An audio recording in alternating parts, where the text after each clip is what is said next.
Mom, alis na po ako Here's your allowance. Meron pa po ako, ma. Gamitin niyo na lang po yung pambili ng next groceries natin. Billy, bye na po, ma. I'll take care of myself sa school. I love you and tell Dad that I love him too, okay?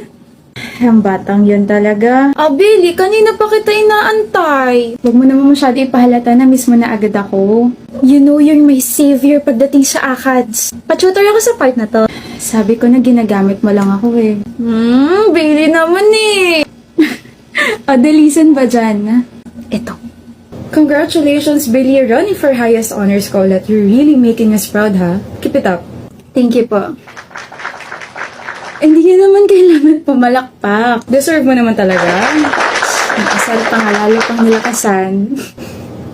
The dress is giving, Billy. Thank you. You wanna get the link ba? Pwede? Hindi mo i-gatekeep? Hindi lang naman ako yung pwede magsuot ng damit na to. Thank you! Ang bait-bait mo talaga, kaya ang daming humahanga sa'yo eh. Ano ka ba? Hindi naman. Anong hindi ka dyan? You have a perfect life, Billy. You're a very good friend, schoolmate, and classmate. Tapos your family is very, very rich pa. You're a loving girlfriend and may perfect relationship pa with Jules. Beauty and brains ka pa, tapos you're super kind pa. Baka lumaki ulo ko niyan, ha?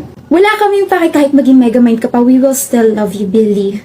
Thank you, Laya. And you know my name pa? Oh my gosh! Of course, nagkaroon na tayong interaction dati, diba?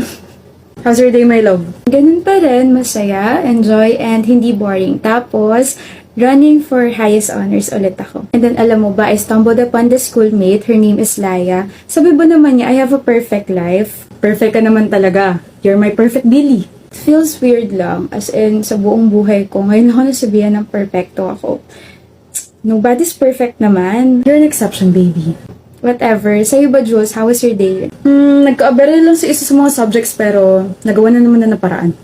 Don't pressure yourself too much, ha?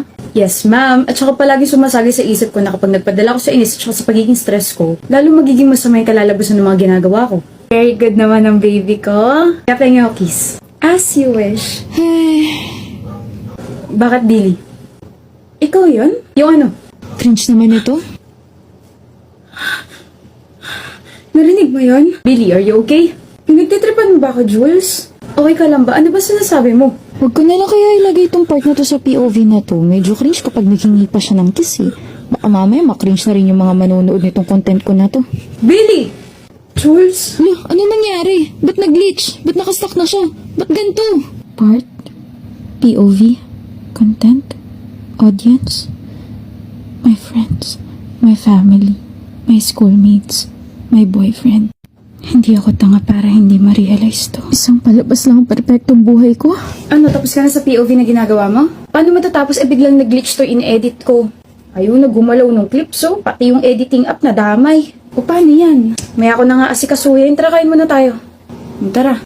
Ay, wait, yung phone ko.